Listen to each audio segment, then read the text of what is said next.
Well, it has been 2 weeks since an LMPD officer was shot while conducting a traffic stop, and now key details from that night are being revealed through police body camera video. One of those is how Officer Brandon Haley was helped by a fellow officer just moments after he was struck by gunfire.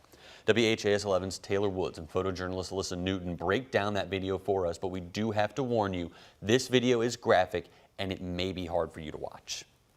Body camera footage shows Officer Haley arriving to 38th in Kentucky. As he gets out of his car to investigate a white car, people run out of the vehicle. You can see he is targeted with several gunshots. Police say it came from a nearby home. Moments later, Officer Haley radios that he's been shot. Officer Colin Bellato arrives immediately and drags Officer Haley away in the grass on his knees while still ducking for cover. Once they're safe behind a bush, Bellato applies 2 chest seals to Officer Haley and calls for more backup.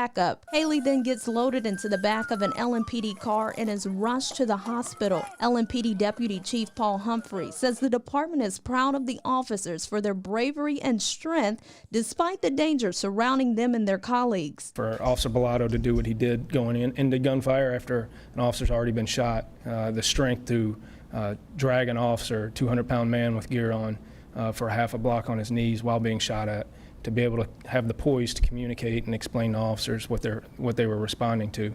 You can see the chaos at that scene and how proud we are of their actions that night. Officer Colin Bellato remains on administrative leave as they continue investigating. Officer Haley is still at UAW Hospital recovering, but LMPD's chief says he's no longer in critical condition, and Metro Police tell us his health is improving every day.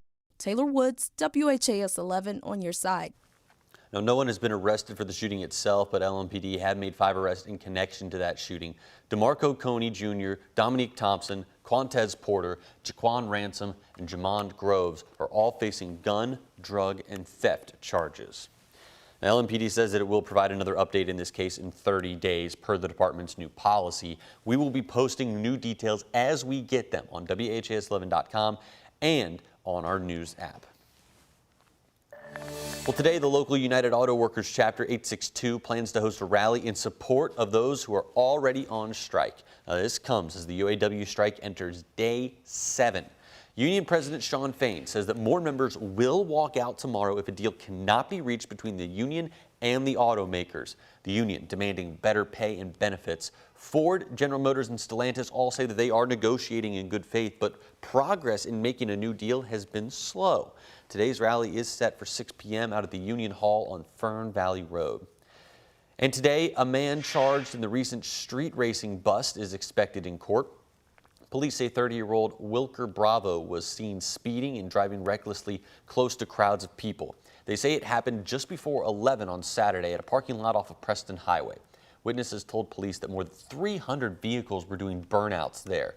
Police say Bravo had open beer cans in his car, and he told police that he had been drinking. He's charged with racing, driving while under the influence, and driving without a license. Bravo is set to appear in court around 9 o'clock this morning.